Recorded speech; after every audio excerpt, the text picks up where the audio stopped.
Praise the Lord. प्रभु के नाम की स्तुति हो। आज हम पढ़ेंगे रूत दूसरा अध्याय। नाओमी के पति एलीमेलेक के कुल में उसका एक बड़ा धनी कुटुंबी था जिसका नाम बोअज था। और मोआबिन रूत ने नाओमी से कहा, मुझे किसी खेत में जाने दे कि जो मुझ पर अनुग्रह की दृष्टि करे, उसके पीछे पीछे मैं सिला बिनती जाऊं। उसने कहा, चली जा बेटी। सो वह जाकर एक खेत में लवने वालों के पीछे बिनने लगी। और जिस खेत में वह संयोग से गई थी वह एलीमेलेक के कुटुंबी बोअज का था। और बोअज बैतलहम से आकर लवने वालों से कहने लगा, यहोवा तुम्हारे संग रहे। और वे उससे बोले, यहोवा तुझे आशीष दे। तब बोअज ने अपने उस सेवक से जो लवने वालों के ऊपर ठहराया गया था पूछा, वह किसकी कन्या है? जो सेवक लवने वालों के ऊपर ठहराया गया था उसने उत्तर दिया, वह मोआबिन कन्या है, जो नाओमी के संग मोआब देश से लौट आई है। उसने कहा था, मुझे लवने वालों के पीछे पीछे फूलों के बीच बिनने और बालें बटोरने दे। तो वह आई और भोर से अब तक यहीं है, केवल थोड़ी देर तक घर में रही थी। तब बोअज ने रूत से कहा, है मेरी बेटी, क्या तू सुनती है? किसी दूसरे के खेत में बिनने को न जाना, मेरी ही दासियों के संग यहीं रहना। जिस खेत को वे लवती हो उसी पर तेरा ध्यान बंधा रहे और उन्हीं के पीछे पीछे चला करना, क्योंकि मैंने जवानों को आज्ञा नहीं दी कि तुझसे न बोले। और जब जब तुझे प्यास लगे तब तब तू बर्तनों के पास जाकर जवानों का भरा हुआ पानी पीना। तब वह भूमि पर झुककर मुंह के बल गिरी और उससे कहने लगी, क्या कारण है कि तूने मुझ परदेशिन पर अनुग्रह की दृष्टि करके मेरी सुधि ली है?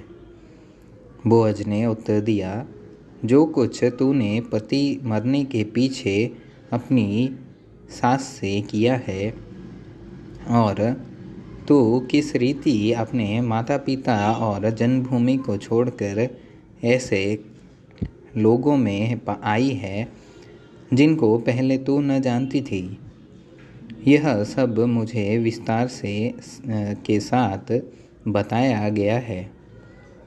यहोवा तेरी करनी का फल दे, और इज़राइल का परमेश्वर यहोवा तुझे पंखों तले तू शरण लेने आई है, तुझे पूरा बदला दे।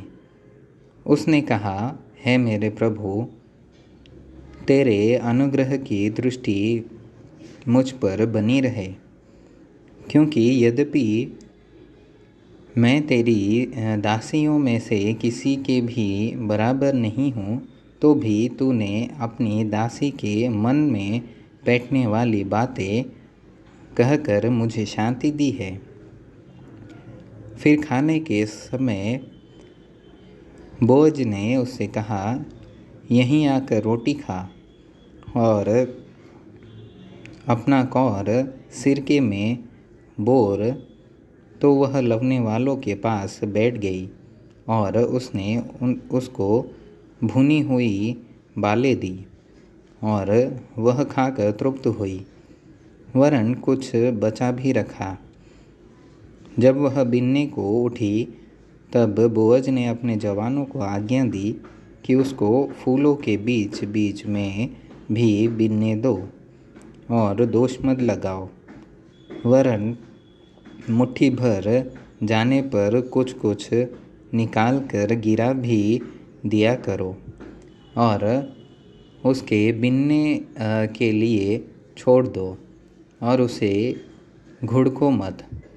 सो वह सांझ तक खेत में बिनती रही। तब जो कुछ बिन चुकी उसे फटका और वह कोई ऐपा भर जौ निकला। तब वह उसे उठाकर नगर में गई और उसकी सास ने उसका बिना हुआ देखा और जो कुछ उसने तृप्त होकर बचाया था उसको भी उसने निकालकर अपनी सास को दिया। उसकी सास ने उससे पूछा, आज तू कहाँ बिनती और कहाँ काम करती थी? धन्य वह हो जिसने तेरी सुधि ली है। तब उसने अपनी सास को बता दिया कि मैंने किसके पास काम किया और कहा कि जिस पुरुष के पास मैंने आज काम किया उसका नाम बोअज है। नाओमी ने अपने बहू से कहा, वह यहोवा की ओर से आशीष पाए, क्योंकि उसने न तो जीवित पर से और न मरे हुओं पर से अपनी करुणा हटाई। फिर नाओमी ने उससे कहा, वह पुरुष तो हमारा एक कुटुंबी है, वरन उनमें से है जिनको हमारी भूमि छुड़ाने का अधिकार है। फिर रूत मोआबिन बोली, उसने मुझसे यह भी कहा कि जब तक मेरे सेवक मेरी सारी कटनी पूरी न कर चुके तब तक तू उन्हीं के संग संग लगी रह। नाओमी ने अपनी बहू रूत से कहा, मेरी बेटी, यह अच्छा भी है कि तू उसी की दासियों के साथ साथ जाया करे और वे तुझसे दूसरे के खेत में न मिले। इसलिए रूत जौ और गेहूँ दोनों की कटनी के अंत तक बिनने के लिए बोअज की दासियों के साथ साथ लगी रही और अपनी सास के यहाँ रहती थी।